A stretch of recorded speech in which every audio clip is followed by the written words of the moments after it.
오늘 발표할 기업은 한국바이오젠입니다. 목표는 다음과 같은 순서로 발표를 진행하겠습니다. 실리콘에 대해서 간략하게만 말씀드리면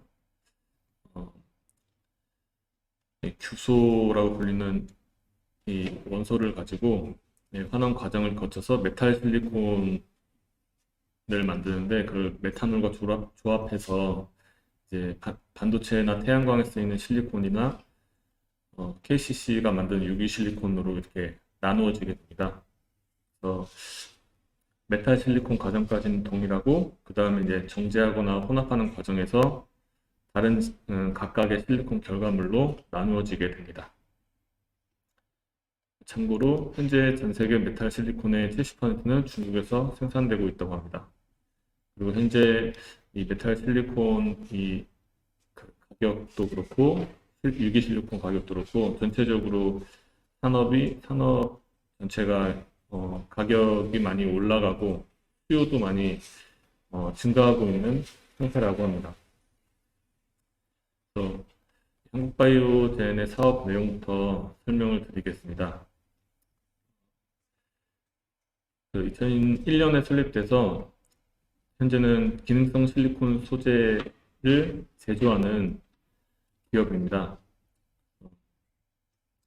주요 거래처는 뒤에도 말씀드리겠지만 바커, 그리고 다우, KC 실리콘, LG화학 등이 있고,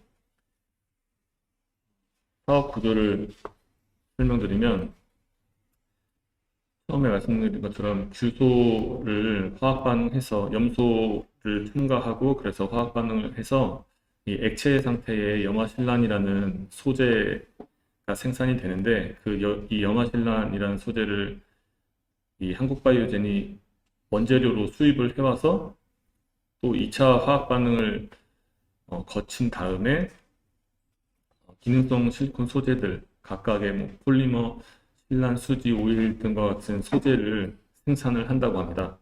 그리고 이것들을 다우나 와커 등등의 고객사들로 공급을 하면 그 업체들이 이제 이 소재들을 이용해서 응용을 하거나 첨가를 해서 최종 제품을 만들게 되는 것입니다.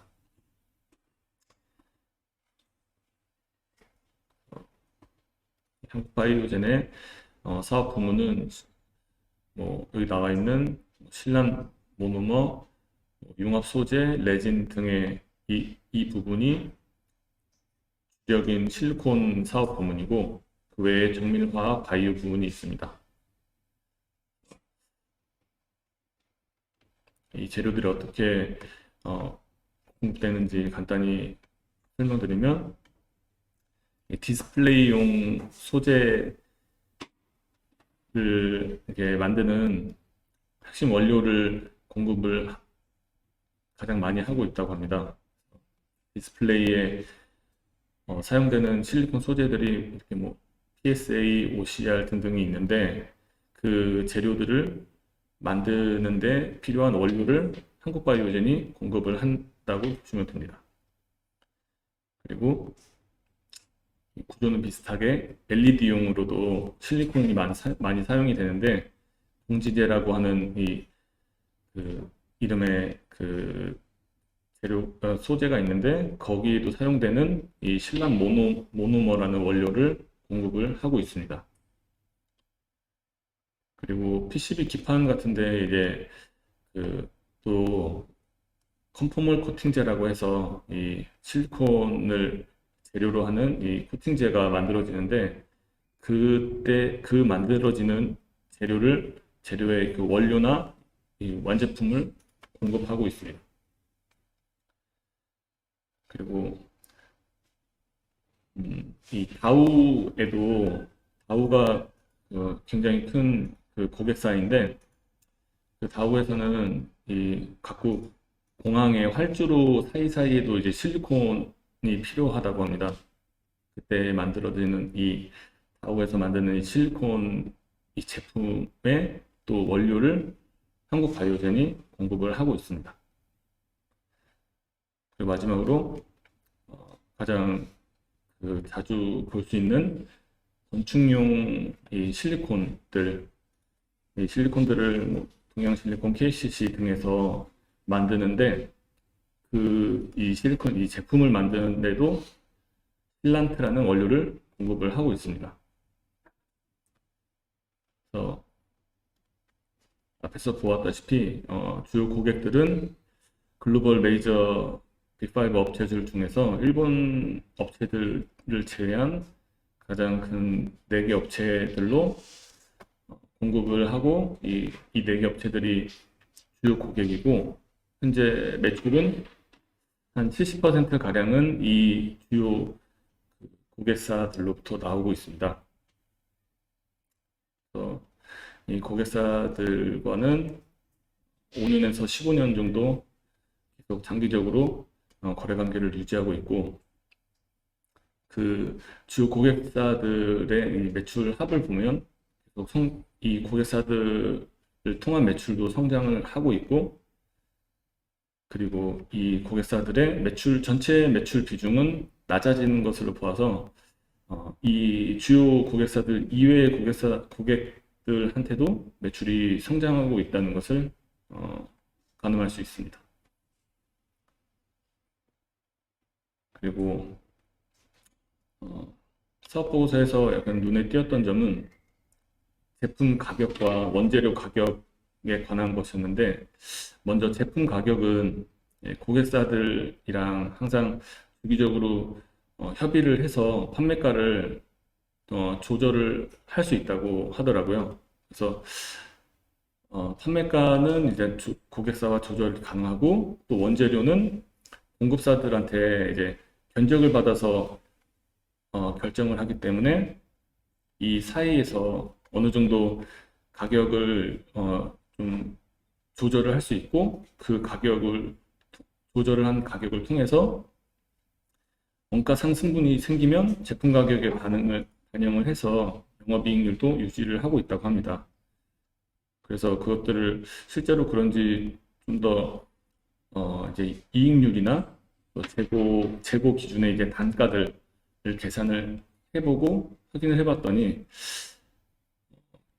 이제 재고 기준의 단가는 톤당 700만 원, 500만 원 이 사이에서 이렇게 왔다 갔다 할 수는 있는데, 그거에 비해서 매출 총이익률이나 영업이익률 같은 경우에는 생각보다 매년 최근 4년 정도 봤을 때 매년 안정적이었고, 오히려 최근 한 1, 2년은 증가하는 모습을 보였습니다.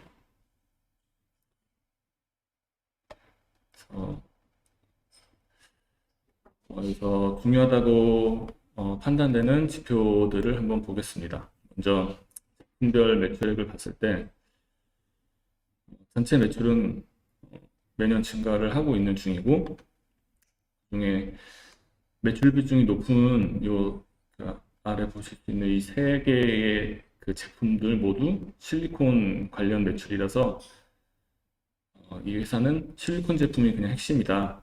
매출 비중 90% 이상 차지하기 때문에 그렇게 볼 수 있고, 이 실리콘 매출들 중에서도 기존의 안정적인 성장을 이루고 있는 그 모노머나 융합 소재 등 뿐만 아니라 실리콘 레진 폴리머라고 되어 있는 이 또 다른 제품들이 19년도부터 비중이 커지면서 성장 동력 역할을 하고 있는 것으로 보였습니다. 참고로 그 실리콘 레진이라고 하는 그 소재들은 디스플레이 쪽에 관련된 소재라고 합니다. 그리고 이제 이익률이랑 판관비를 좀 보았는데, 이 좌측에 보이는 이 지표는 연도별이고, 우측에 보이는 거는 이제 최근 19년 3분기부터 분기별 지표입니다. 보면은 이제 매출 총이익률이나 영업이익률 등 같은 경우에 매년 큰 변동폭 없이 유지를 하고 있고, 2020년부터 조금씩 더 성장을 하고 있는 모습이었고, 그리고 판관비 같은 경우에는 이 빨간색이 판관비인데 절대 금액 수치가 그렇게 변동폭도 크지 않은 것으로 보면은 고정비처럼 이렇게 관리를 잘 하고 유지되면서 관리를 잘 하고 있는 것으로 보였습니다. 그래서 지금 올해 1, 2분기처럼 어느 정도 그 이상의 매출이나 이익이 나오면 영업 레버리지 효과처럼 이렇게 좀 이익률이 더 커지지 않을까 이렇게 생각도 들었습니다. 그리고 생산 능력과 생산 실적인데 캐파랑 그 매년 얼마큼 생산했는지를 비교를 해보았습니다. 밑에 보면 이제 16년, 17년, 18년, 19년까지가 이제 파란색이 이 생산 능력, 캐파라고 보시면 되고, 빨간색이 매년 얼마큼 생산했는지를 나타내는 그래프 숫자입니다. 그래서 19년까지는 2,400톤의 캐파를 가지고 있었는데 매년 늘어나다 보니까 2020년 하반기에 2,900톤으로 캐파를 늘렸습니다. 네, 늘렸지만 그래도 계속 그 부족 가동률이 계속 100% 이상을 초과하고 있어서 그래서 올해 하반기도 추가 증설이 예정되어 있다고 합니다. 그리고 추가로 이 초록색은 이제 기말 재고인데 기말 재고는 그 생산을 한 만큼에 비해서 조금씩밖에 안 늘어나는 걸 보면 만드는 대로 계속 팔린다 이렇게 보였습니다. 아래는 분기별 지표였고요. 그래서 이 기업이 그래서 19년 이제 7월에 상장을 했는데 이 상장을 한 자금은 지금 자금으로 이제 연구 개발비도 쓰고 시설 자금에도 절반 이상 사용한 상태입니다. 그래서 공모한 자금은 이제 위에서 보셨던 20년도 말에 2020년에 그 캐파 증설에 많이 쓰인 것 같고 그리고 계속 이제 그 캐파가 많이 타이트한 상황이니까 올해 5월에 그 전환사채를 발행해서 50억 정도 지금 확보를 해서 올해 하반기부터 사용할 예정이라고 합니다. 그래서 그리고 이 기업이 약간 좀 더 또 특이한 점이 매출 채권 부분이었는데 매출 채권이 충당금을 쌓은 적이 한 번도 없다고 합니다. 그래서 그 매출 채권에 손실 경험이 없기 때문에 충당금을 따로 쌓지 않고 쌓이는 매출 채권은 거의 전부 그 매출로 인식하게 되는 구조라고 합니다. 지표로만 봐도 매출 채권의 증감 추이와 매출의 추이가 거의 비슷한 흐름을 보이는 것을 볼 수 있었고 그에 따라서 재고자산도 적절하게 계속 쌓아나가고 있다 이런 부분을 확인할 수 있었습니다. 최근까지도 제품과 원재료를 계속 그에 반응해서 계속 늘려나가고 있는 모습이었습니다. 그리고 그 매출 채권 자체가 거의 대부분 3개월 이내에 다 그 매출로 인식돼서 회수가 되기 때문에 그 기업을 볼 때 분기별 실적도 계속 그 과거 분기별로도 실적을 계속 체크를 해야 했습니다. 그리고 추가로 연구개발 활동 부분에서는 작년 3분기에 캐파 확대했을 때 그 연구개발팀을 3명 정도 채용했었는데 올해 2분기에도 4명을 채용한 거를 보면은 그 공동개발팀을 3명을 채용했었는데 그 팀의 역할을 기반으로 추정을 해보면 양상 단계의 생산 기술 강화하려고 채용을 한 거 아닌가 이렇게 봅니다. 이 부분은 근데 정확한 확인이 필요한 부분입니다. 여기 또 보면은 연구개발 인력을 계속 증가시키고 있는 것을 볼 수 있고, 그리고 마지막으로 회사에서는 신규 사업을 전기 자동차용 실리콘 소재들을 개발을 해서 신성장 동력으로 만들겠다 이렇게 하고 있고, 관련해서 이제 특허도 계속 출원도 하고 등록도 하고 이렇게 되고 있는 상황이었습니다.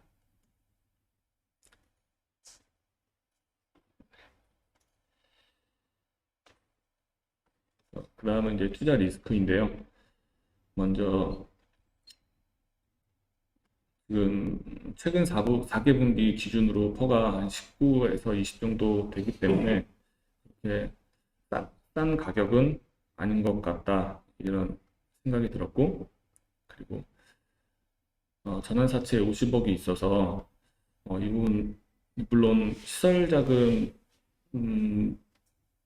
목적으로 이렇게 발행한 거긴 하지만 그래도 좀 유의 깊게 봐야 되지 않나 싶었습니다.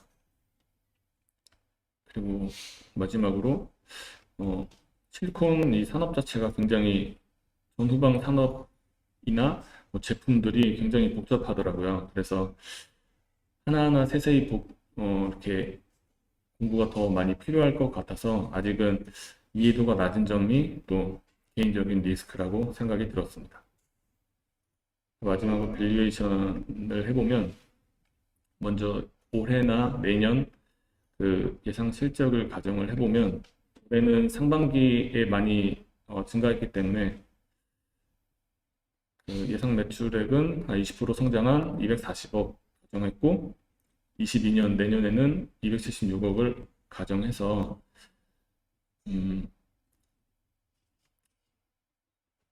실적을 추정을 해보았습니다. 그래서 그냥 예상대로라면 약간 시가총액이 한 22년에는 800억은 넘을 수 있지 않을까 이렇게 생각이 들고 있었습니다. 그래서 현재 가격은 아직 싸 보이진 않고 그냥 그로스가 예상보다 27% 이상 높게 나오거나 주가가 많이 떨어져서 퍼가 10 이하가 된다면 좀 더 마음 편하게 매수할 수 있을 것 같다 이런 생각이 들었습니다. 그리고 3, 4년 정도 이렇게 15%씩 꾸준히 만약에 성장을 한다면 하고 가정을 해보았는데 그래도 역시 좀 그렇게 싸 보이지는 않았다는 점이 좀 아쉽긴 했습니다. 아니면 지금 신성장 동력으로 밀고 있는 자동차 쪽 이제 실리콘 사업이 성과가 많이 난다면 시장에서 재평가도 할 수 있지 않을까라는 그냥 간단한 생각까지 해봐왔습니다. 네, 이상입니다.